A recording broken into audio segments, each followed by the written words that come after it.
Architects P.I. James and Francis Rattenbury created this neoclassical structure as a gateway to Victoria and our inner harbour. No doubt they'd be pleased with the changes that are happening right now. As you can see, the CPR Steamship Terminal building is undergoing a reformation. This building will be what postcards are made of. Hard to believe it when you see the state of the CP Railway Steamship Terminal building right now. It's literally been gutted to allow for a $3 million cosmetic and seismic upgrade. When the building is finished, people will look at this and say, man, that was a great bricks and mortars project. But this isn't about bricks and mortar. This is about what comes after that. More than bricks and mortar, perhaps, but bricks and mortar is the primary concern for architect Richard Iredale. He's been given the job of essentially rebuilding the iconic structure without compromising its countless heritage features. So we had to find a way to work new systems and particularly new steel bracing and concrete structure into this existing shell without really making that seen when it's all finished. The bracing has to harmonize with the original design of the building, and the concrete work has to all be hidden away. Richard is a self-proclaimed history buff, and upgrading heritage structures is one of his specialties, a skill set well used on this project. Our challenge really is to pull back the existing finishes. You can see the beautiful plasterwork ceiling with its lovely crown moldings. We have to pull those back and actually reinforce the structure of the floors of this building. We have to add horizontal steel bracing to them and concrete to them. And then we have to put all those finishes back up so you can't tell that that work was done.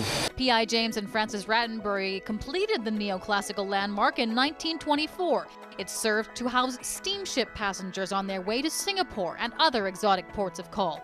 It also acted as a calling card for the city. It made a grand statement, a huge statement. And the statement back then was, we're open for business. And this is how you get to Victoria to do that business. It was through this ferry terminal. Since 1970, the building played host to the Royal BC Wax Museum, but the blackened windows will soon see light once more. That's a relatively easy fix. The biggest problem faced by those restoring the structure to its former grandeur is found deep in the House of Horrors, the dungeon. The biggest challenge with this building is the ground. So we found that this beautiful heritage building is actually sitting on pretty soft riprap, mud, gravel. Oh boy. And so our big challenge with this kind of a building and the situation here on the waterfront is to put brand new foundations underneath it. Since sliding into the inner harbor during the big one isn't an acceptable option, dozens of finger piles are being driven acupuncture style, 20 to 30 feet into the original bedrock below. And they support it not only against its weight, against vertical loads, but also against earthquake loads, which are really horizontal loads. So we have to put those acupuncture pins in at kind of at diagonal angles, at 45-degree angles, so that they actually reach out into the bedrock underneath the street and into the bedrock underneath the harbor and stabilize the bottom of the building. Crews are working 6 days a week toward a late spring completion. The next question is, who will move in? Somebody that has a vision that can incorporate probably some tourism functionality, some interest for all British Columbians. The Provincial Capital Commission has taken the unusual step of requesting proposals from potential tenants to help ensure that the occupant or occupants fit with the PCC mandate.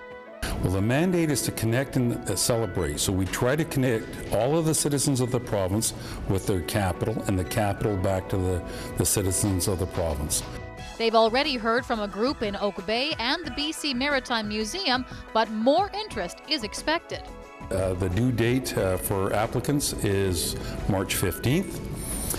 And I'm looking forward. I'm a little bit excited about who we're going to get. It's really a remarkable space, and so some kind of visitor attraction would be ideal, and if not that, probably a retail or restaurant operation, a place that people go to a lot. It's a people place. It's a brilliant example of the well-being of Victoria, of the PCC, of tourism. This is one grand statement when this building's done. Construction is expected to be completed by late spring, early summer. As for new tenants, we'll keep you posted.